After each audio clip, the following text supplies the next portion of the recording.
اور جو انٹیلیجنس ہے وہ ایران کی جانب سے پوری طرح سے ان کو پہنچائی جا رہی ہے. تو یمن کی جو تیاری ہے وہ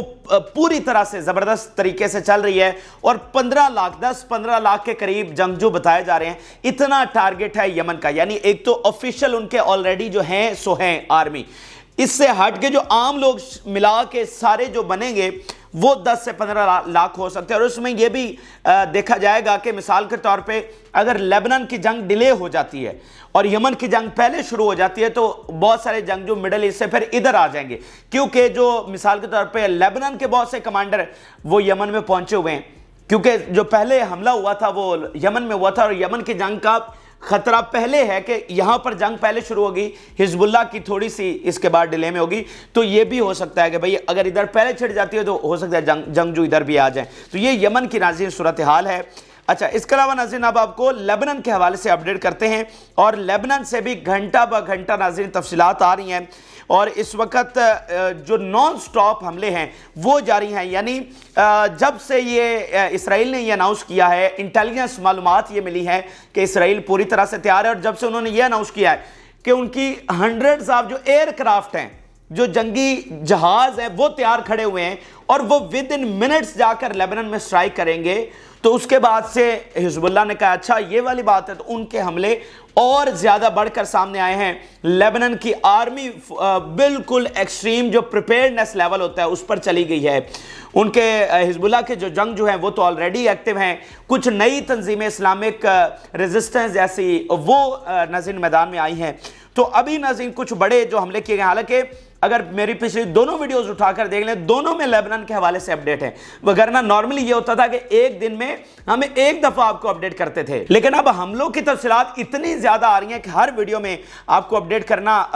پڑ رہا ہے. تو اس سے آپ اندازہ لگائیے کہ وہاں پر صورتحال کیا بنی ہوئی ہے. یہ ناظرین ابھی اسرائیلی میڈیا بتا رہا ہے کہ 10 سٹیز کو کم سے کم وہاں پر حملہ کیا گیا ہے. وہاں پر ڈرونز کے ساتھ حملہ ہوا ہے. enemy drones penetrated and sirens sounded in 10 settlements. اب یہ سیٹلمنٹ جو ہوتی ہے یہ ایک پورا مطلب ایک چھوٹا سا شہر ہوتا ہے. ان سیٹلمنٹ کے اندر ان کا کھانا پینا, سکول, مطلب یہ پوری ایک دیوار کے اندر یہ آبادیاں ان کی بسائی جاتی ہیں, ٹھیک ہے نا. تو وہ اس دیوار کے اندر ہی سارا ان کا شہر, سارا ان کا نظام وہ سارا اس سیٹلمنٹ کے اندر ہوتا ہے. یعنی یہ کھلی آبادیاں نہیں ہوتی. یہ چونکہ سیٹلمنٹ اس کا لفظ ہی آپ سمجھے, دنیا میں کسی اور ملک میں آپ کو یہ والا ورڈ نہیں ملے گا سیٹلمنٹ. یہ صرف یہیں پر ملے گا کیونکہ یہ باہر سے آیا نا, انہوں نے قبضہ کیا. تو قبضے میں وہ انہوں نے مطلب ایک پورا قبضے کا بھی ایک طریقہ کار ہوتا ہے کہ آپ باہر سے ایک پوری دیوار بناتے ہیں فاستی, ٹھیک ہے, وہاں پر پھر کنوپیاں بنا کر مطلب پورا ایک الگ ان کا جو دنیا میں آپ کو کہیں نہیں ملے گا. تو وہ سیٹلمنٹ کے اندر ہی ہوتا ہے جو کچھ ہوتا ہے. یہ باقی جیسے کالونیز ہوتی ہیں اوپن, یہ ایسا کوئی یہاں پر نظام نہیں ہے. اچھا, تو یہ ایک بڑا حملہ ہوا ہے جس کو اسرائیلی میڈیا خود رپورٹ کر رہا ہے. پھر ناظرین ملٹری سائٹ ہے پرانت PRANIT, پرانت جو ملٹری سائٹ ہے اس کو میزائلوں کے ساتھ نشانہ بنایا گیا ہے.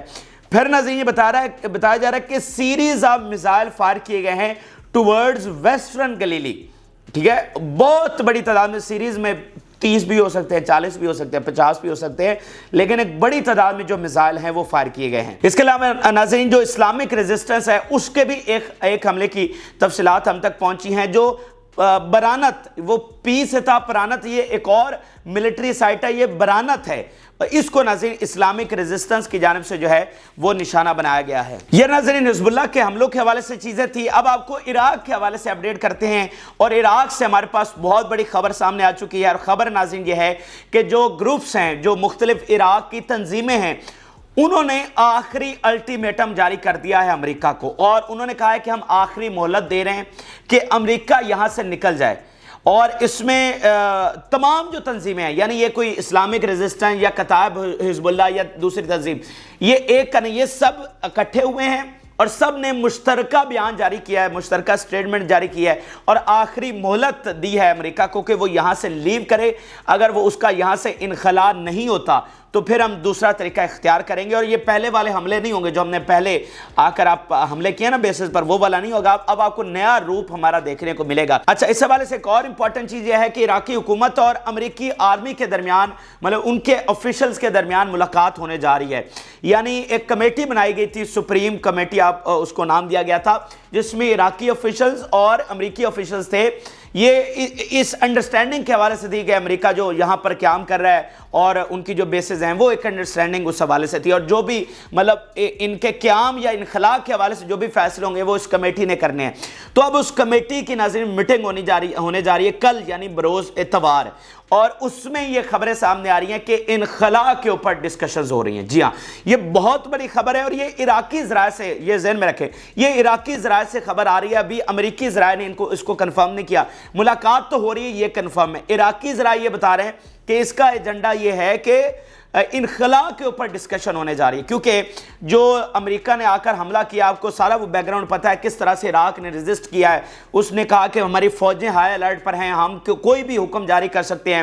عراق کے وزیر اعظم نے کہا کہ اب گنجائش ختم ہو گئی ہے، اب امریکہ کے یہاں پر قیام کی جو سپیس ہے، جو انڈرسٹینڈنگ ہے، وہ ختم ہو چکی ہے، اب ان کی کوئی جسٹیفیکیشن نہیں ہے، ان کو ہر صورت میں نکالیں گے۔ پھر انہوں نے یہ بھی کہا کہ اگر یہ نہیں نکلیں گے تو پھر ان کو نکالا جائے گا۔ تو صورتحال کافی ورس ہو رہی تھی، تو اس لیے اب یہ ایک تو میٹنگ کل ہونے جا رہی ہے، تو اگر اس میں کوئی چیزیں طے نہیں ہوتی اور امریکہ پھر سے کہہ دیتا ہے کہ ہم یہاں سے نہیں نکل رہے، جو کہ مطلب پچھلی جو میٹنگ ہوئی تھی اور جب ڈسکشن ہوئی تو امریکہ نے کہا کہ ہم نہیں نکل رہے، تو اگر پھر امریکہ یہ کہتا ہے کہ ہم یہاں سے انخلاء نہیں کر رہے ہیں، تو ادھر تمام تنظیموں کا اتفاق ہو گیا اور انہوں نے مشترکہ اسٹیٹمنٹ جاری کر دیا۔ ادھر عراق کی حکومت آلریڈی اس کا تو بیان ہے ہی ہے، تو اگلے 48 گھنٹوں میں آپ کو کوئی نئی صورتحال عراق میں دیکھنے کو مل سکتی ہے، عراق اور شام میں۔ بیسیکلی یہ خالی عراق کا معاملہ نہیں، امریکہ نکلے گا تو عراق سے بھی نکلے گا اینڈ دین شام سے بھی نکلے گا، تو اگلے 48 گھنٹے اس حوالے سے، ان کے انخلاء کے حوالے سے، کسی فیصلے کے حوالے سے بڑی امپورٹنٹ ہے، اور اگر امریکہ سیدھا انکار کر دیتا ہے تو پھر کوئی نئی صورتحال آپ کو وہاں پر دیکھنے کو مل سکتی ہے۔ اور ایک بات آپ بالکل ذہن میں رکھیں، یہ بات ذہن نشین کر لیں کہ امریکہ اب مڈل ایسٹ میں، یعنی شام اور عراق کی ہم بات کر رہے ہیں، باقی تو سعودی عرب میں، قطر میں اور یو اے کا معاملہ ہی مختلف ہے، شام اور عراق میں جو کہ اصل بات ان کا قیام میٹر جو ہے وہ وہاں پر کر رہا ہے، تو یہ وہاں پر نہیں رہ سکتے، اب ان کو وہاں سے نکلنا ہی پڑے گا ہر صورت میں۔ اور فیصلہ صرف ناظرین یہ ہونا ہے کہ کیا انہوں نے ایک بڑی جنگ کے بعد وہاں سے نکلنا ہے یا پھر مذاکرات کے ذریعے وہاں سے نکلنا ہے، کیونکہ جو بڑا ایک، اب آپ کہیں گے کہ بھائی اب کیا ایسا ہو گیا ہے کہ یہ وہاں سے یہاں پر قیام نہیں کر سکتے اور ان کو نکلنا پڑے گا۔ اس کی وجہ یہ ہے کہ گراؤنڈ ریئلٹیز اچانک سے بدل گئی ہیں، جو پاور کی ایکویشن ہے وہ اچانک سے بدل گئی ہے۔ آپ صرف وہ جو ٹاور 22 پر حملہ ہوا ہے جارڈن میں، صرف اس کی مثال لیجئے، صرف ایک ڈرون نے اس بیس کو نشانہ بنایا، اور اگلی بات سنیے، وہ کوئی بیس ہے ہی نہیں، وہ ایک اڈا تھا اور جو خفیہ طور پر تھا، اس کا کسی کو پتہ ہی نہیں ہے، اور جارڈن جو ہے اس نے مطلب اس سے ہمیشہ ڈینائی کرتا رہا ہے کہ امریکی فورسز کی اس طرح کوئی بیس یا کوئی اڈا یا کوئی بھی چیز جو ہے ان کا ٹھکانہ یہاں پر نہیں ہے، ٹھیک ہے۔ جارڈن ہمیشہ اس کو اس بارے میں بات کرتا رہا کہ یہاں پر ان کی کوئی پریزنس نہیں، ہم نے ان کو کوئی جگہ نہیں دی ہوئی۔ تو جب یہ حملہ ہوا 28 جنوری کو، تو اس کے بعد یہ پتہ چلا کہ اچھا یہ بھی مطلب وہ بالکل ایک خفیہ وہ ان کا ٹھکانہ تھا، اور جو اصل بیس ہے الطنف، وہ جارڈن کی دوسری سائڈ پر سیریا میں ہے، سیریا کے بارڈر کے ساتھ الطنف، اور الطنف کا اصل مقصد کیا ہے کہ ایک روڈ ہے جو ایران سے عراق، عراق سے شام، شام سے لیبنن کو ملاتا ہے، تو یہ اس روڈ کے ساتھ یہ ایک بیس ہے جو اس روڈ پر بیسیکلی نظر رکھتی ہے اور اس موومنٹ پر نظر رکھتی ہے کہ کہاں سے سپلائی کدھر جا رہی ہے، لیبنن پہ خاص طور پہ وہ نظر رکھتی ہے، کیونکہ آگے پھر اسرائیل کے موسال معاملات ہیں، تو وہ اس پورے ریجن کو، اس پورے ایریا کو مانیٹر کرنے کے لیے یہ بیس بنائی گئی تھی۔ تو یہ جو ٹاور 22 ہے، اس کا تو کسی کو پتہ ہی نہیں تھا، یہ پہلا حملہ ہے جو ٹاور 22 پر کیا گیا۔ تو اگر تو سوال یہ اٹھتا ہے، ابھی تک وہ سر پکڑ کر بیٹھے ہوئے ہیں کہ یہ انفارمیشن، یہ انٹیلیجنس کس نے دی اور یہ ان گروپس تک کس طرح سے پہنچ گئی، کہ یعنی یہ جو ایک بالکل خفیہ ایک ٹھکانہ ہے، جس کو بہت سارے اینالسٹ نے یہ بھی کہا کہ بیسیکلی یہ CIA کا ٹھکانہ تھا۔ تو اتنے خفیہ ٹھکانے کی معلومات اس ایک گروپ تک کس طرح پہنچ گئی جنہوں نے صرف ایک ڈرون کے ذریعے، حالانکہ اس سے پہلے امریکن بیسز پر 200 کے قریب حملے ہو چکے ہیں اور ان کی کوئی کیجویلٹی نہیں ہوئی، تو اس ایک ڈرون نے اس خفیہ ترین ٹھکانے پر کس طرح سے حملہ کیا اور اتنی زیادہ کیجویلٹیز کر لی۔ تو صرف یہ ایک مثال سمجھنے کے لیے ضروری ہے کہ اب امریکن فورسز محفوظ نہیں ہیں وہاں پر،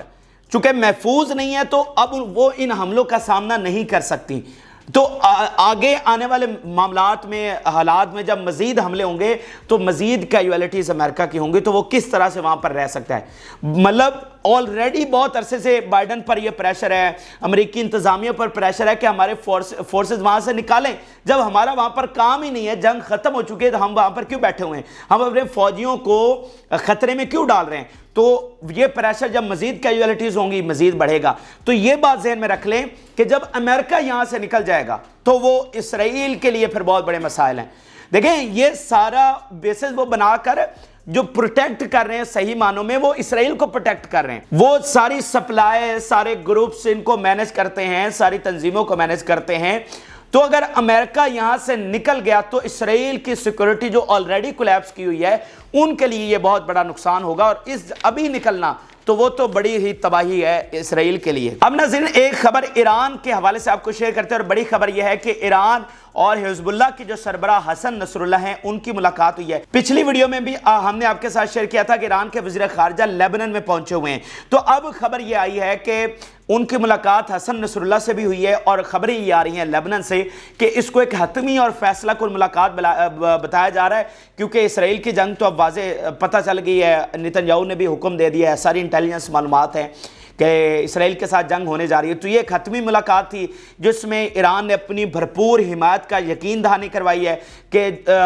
مکمل طور پر حزب اللہ کو سپورٹ کیا جائے گا، ہر طرح کی جو فیسیلیٹیشن ہے، جو امداد ہے وہ حزب اللہ کو دی جائے گی، اور ایک گرین لائٹ حزب اللہ کو دے دی گئی ہے۔ یہ جو لیبنان کا میڈیا ہے وہ یہ رپورٹ کر رہا ہے، تو بڑی امپورٹنٹ یہ میٹنگ تھی، اور ساتھ لیبنان کا میڈیا یہ بھی بتا رہا ہے کہ 3 ادر جو تنظیمیں ہیں، اسلامک جہاد ہے اور 1-2 اور تنظیمیں ہیں، ان کے سربراہان سے بھی ملاقات ہوئی ہے، ٹھیک ہے، یعنی یہ بڑا حتمی اور فیصلہ کن دورہ ایران کا بتایا جا رہا ہے لیبنان کے حوالے سے۔ اچھا اب ناظرین آپ کو یوکے کے حوالے سے خبر دیتے ہیں۔ ناظرین میں آپ کو بتاؤں صحیح معنوں میں انقلاب آ چکا ہے، اور یہ جو طوفان الاقصی اور اس کے ساتھ انقلاب لکھا گیا تو وہ آج سمجھ آ رہی ہے کہ یہ کتنا بڑا انقلاب ہے، اور اس انقلاب کی جو حدت ہے وہ یورپ تک بھی پہنچ چکی ہے۔ یہ خالی فلسطین کی آزادی کا معاملہ نہیں تھا، یہ پوری دنیا سے ایک جو صہیونی لابی ہے اس سے آزادی کا معاملہ تھا، اور اب یورپ میں ناظرین جو فینومناز دیکھنے کو مل رہے ہیں، جو وہاں پر چیزیں ہو رہی ہیں، یقین مانیے کہ دنیا حیران ہے کہ یہ ہو کیا رہا ہے، کہاں غزہ،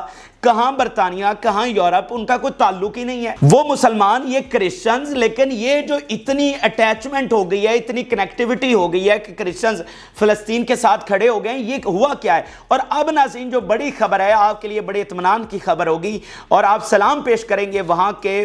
جو کھڑے ہوئے ہیں وہاں کے لوگ فلسطین کے لیے۔ ناظرین اب معاملات جو ہیں وہ بات چیت سے بڑھ کر ایکشن میں چلے گئے ہیں۔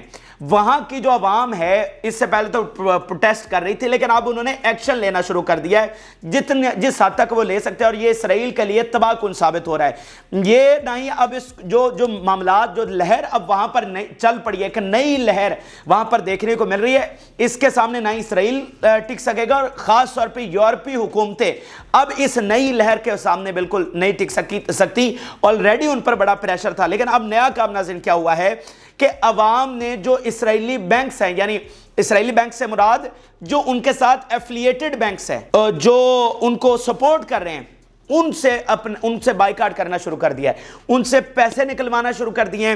وہاں پر جو اپنے بینک اکاؤنٹس ہیں وہ بند کرنا شروع کر دیے ہیں۔ اور امریکی میڈیا، یورپی اور برطانوی میڈیا یہ رپورٹ کر رہا ہے کہ تاریخ میں کبھی ایسا نہیں ہوا، برطانوی عوام کا یا یورپی عوام کا اس طرح کا ریئیکشن تاریخ میں کبھی نہیں آیا۔ ابھی یہ آپ سٹیٹمنٹ دیکھیے پہلے، large number of Britons close their accounts at Barclays bank in protest against its support for the occupation. اب یہ بارکلیز بینک ہے، یہ بہت بڑا وہاں کا بینک ہے، یہ بہت بڑی ایک چین ہے بینکس کی، تو یہ بڑا سپورٹ کر رہا ہے اسرائیل کو وہاں پر۔ تو اس کے ساتھ ناظرین انہوں نے بائیکاٹ کیا ہے، اپنے پیسے نکلوا لیے ہیں، اکاؤنٹس بند کر دیے۔ تو مجھے بتائیں، بینک جتنا بھی بڑا ہو، اگر اس طرح سے ایک موومنٹ چل پڑے اس طرح سے ایک تحریک چل پڑے کہ بھائی ادھر بینک اکاؤنٹ بند کروا رہے ہیں، پیسے نکلوا رہے ہیں، تو اس بینک کا کیا ہوگا؟ اب وہ ذرا کر کے دکھائے نا سپورٹ۔ تو یہ بات تو آغاز ہوا ہے، یہ اس کا آغاز اصل میں اسپین سے ہوا ہے۔ اسپین میں صرف وہ ایک ڈیفرنٹ چیز تھی، اسپین میں یہ ہوا تھا کہ عوام نے جو اسلحہ کی کمپنیز ہیں جو ادھر کر رہی ہیں، اسلحہ دے رہی ہیں، ان کا گھراؤ شروع کر دیا۔ تو اس کے بعد کیا ہوا کہ اسپین کی حکومت ایکشن میں آئی اور انہوں نے ان کمپنیز کا جو اسرائیل کو اسلحہ دے رہے ہیں ان کا لائسنس کینسل کر دیا۔ تو اب وہ ایک نئی طرز، وہاں سے یہ انسپائریشن ہوئی اور نئی طرز کی ایک جو لہر ہے، ایک تحریک ہے، وہ اب یورپ میں ادھر برطانیہ میں اٹھ گئی ہے۔ انہوں نے کہا ہم جو ہیں وہ بینکس کا بائیکاٹ کر رہے ہیں۔ تو یہ بات آگے سے آگے بڑھتی جائے گی۔ پھر اس وقت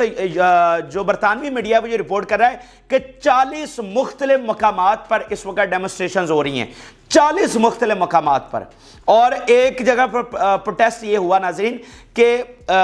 5 کلومیٹر طویل ایک لائن تھی جس میں بچوں کے کپڑے رکھے گئے اور 12,000 سے زیادہ بچوں کے کپڑے وہاں پر رکھے گئے، کیونکہ شہادتیں 12,000 سے زیادہ ہو چکی ہیں اس وقت غزہ میں۔ تو 5 کلومیٹر سے لمبی لائن تھی جہاں پر بچوں کے کپڑے رکھے گئے۔ تو اس طرح کے پروٹیسٹ بھی وہاں پر ہو رہے ہیں، لیکن اب بات ایکشن میں سامنے آ چکی ہے کہ عوام نے، آپ اندازہ بھی نہیں لگا سکتے یہ کتنا۔ اب یار آپ دیکھیں، اگر یہ یورپ کی اکانومی کو، برطانیہ کی اکانومی کو کتنا یہ نقصان پہنچائے گا۔ یہ بھائی یہ سارے بینکس جو ہیں وہ حکومت کو ٹیکس دیتے ہیں نا، تو اس کا جو ڈائریکٹ انفلوئنس ہوگا وہ برطانیہ کی اکانومی پر ہوگا جو آلریڈی کرائسس میں ہے۔ تو مجھے بتائیے حکومت اس چیز کو کیسے فیس کرے گی، اس چیز کو کس طرح سے ہینڈل کرے گی؟ اور یہ تو اب ایک نئی تحریک کا وہاں پر آغاز ہوا ہے۔ تو بات کرنے کا مقصد یہ ہے کہ یہ آسان نہیں ہونے والی ہیں چیزیں، ان کے خلاف جو گھیرا ہے وہ تنگ ہوتا چلا جا رہا ہے، اور جو اب تھوڑا سا وقت گزرتا چلا جا رہا ہے، ایک ٹائم ایسا آئے گا کہ ان کے لیے، یورپی حکومتوں کے لیے جو اس وقت بھی سپورٹ جاری رکھے ہوئے ہیں، ان کے لیے سپیس بالکل بند ہو جائے گی کہ وہ اسرائیل کی کسی طور حمایت نہیں کر سکیں گی۔ آپ پہلے دن سے یورپی حکومتوں کی پوزیشن دیکھیں تو آج تک بہت فرق آ چکا ہے، لیکن اب بہت تیزی سے آپ دیکھیں گے کہ وہ جو تھوڑی سی سپیس بچی ہے اسرائیل کی حمایت کرنے کی، یعنی تھوڑی سی ان کی جسٹیفیکیشن ان کو بچی ہے، وہ بھی آنے والے بہت جلد، بہت تھوڑے ٹائم میں یہ ختم ہونے والی ہے۔ ٹھیک ہے، اگر ادھر یہ اسرائیل سے جنگ بندی نہیں کروا سکتے تو بہت تھوڑا ٹائم رہ گیا ہے۔ یہ اتنی بڑی چیز ہو چکی ہے کہ آگے آنے والے بہت جلد آپ کو اس کے نتائج اور اس کے اثرات دیکھنے کو ملیں گے۔ اس کے علاوہ ناظرین آخری خبر یہ ہے کہ ایرانین فٹ بال فیڈریشن نے یہ خط لکھا ہے فیفا کو کہ وہ سسپینڈ کر دے اسرائیل کی جو ممبرشپ ہے، اسرائیلی فٹ بال فیڈریشن کی جو ممبرشپ ہے اس کو جو ہے وہ کینسل کیا جائے، کیونکہ یہ ملک جو ہے وہ جینوسائیڈ کر رہا ہے، ICJ میں ثابت ہو چکا ہے۔ تو اس کے ساتھ پھر ناظرین آئرش جو پلیئرز ہیں انہوں نے ایک میچ ہو رہا تھا اور اس میں جو اسرائیل کے پلیئرز ہیں ان کے ساتھ ہینڈ شیک کرنے سے انکار کر دیا۔ وہ یورپ میں ایک نیا ہنگامہ مچا ہوا ہے کہ آئرش پلیئرز نے ہینڈ شیک کرنے سے انکار کر دیا اسرائیلیوں سے، وہ اسرائیلی جنہوں نے صدیاں لگا کر یہ بیانیہ بنایا کہ ہم اللہ کے چنیدہ لوگ ہیں اور ہماری جو ہے نا سپورٹ کرنا یہ ایسا ہی ہے کہ مذہبی آپ کا فریضہ ہے۔ ان کے ساتھ یہ ہو رہا ہے کہ ان کے ساتھ ہاتھ نہیں ملایا جا رہا۔ تو اس شیطانی ریاست کی جڑیں ناظرین کاٹی جا چکی ہیں، اور یہ جو اب اسرائیل مٹاؤ تحریک ہے وہ آگے سے آگے بڑھتی جائے گی۔ اسی لیے میں کہتا ہوں کہ فلسطین کی آزادی کو آج دنیا کی کوئی طاقت نہیں روک سکتی۔ آج فلسطین کو وہ فتح مل چکی ہے جس کو ریورس نہیں کیا جا سکتا۔ اب ایک مکمل آزادی میں ٹائم لگ سکتا ہے، لیکن یہ طے ہو گیا جو آج سے 5 مہینے پہلے طے نہیں تھا۔ وہاں وہی تھیوریز تھیں کہ پتہ نہیں کب یہ 200 سال بعد 500 سال بعد جا کر آزاد ہوگا۔ ایک تو وہ بیانیہ زمیں بوس ہوا اور پتہ چلا کہ وہ سب جھوٹی کہانیاں تھیں جو ہمارے اپنے کچھ لوگوں نے بھی سنائی، اور انہوں نے تو ویسے ہی اسرائیل کی لابی نے تو خربوں انویسٹ کیے تھے، اور اس میں سے کچھ بدقسمتی سے ہمارے لوگ بھی تھے جنہوں نے اسرائیل کے حوالے سے بڑی بڑی تھیوریز پیش کر کے گئے تھے کہ یہ تو ختم ہو ہی نہیں سکتا۔ تو وہ تمام چیزیں جو ہیں وہ زمیں بوس ہو گئی ہیں، اور اب جو آزادی کے روشن چانسز ہیں وہ ہم دیکھ سکتے ہیں۔ ٹائم لگ سکتا ہے، آج ہو، سال بعد ہو، 2 سال بعد ہو، مطلب یہ جنگ چلتی ہے، ممکن ہے جنگ کے بعد ہو یا یہ مذاکرات کے ذریعے ہو۔ یہ آزادی اب لکھی جا چکی ہے، یہ اہم ترین اور تازہ ترین حقائق ہے جو کہ آپ کے ساتھ شیئر کیے۔ آپ اپنی رائے ضرور آگاہ کریں۔ جن لوگوں نے چینل کو سبسکرائب نہیں کیا ان سے ریکویسٹ ہے کہ چینل کو ضرور سبسکرائب کر لیں تاکہ ہر آنے والی ویڈیو آپ تک پہنچ سکے۔ اجازت اللہ حافظ۔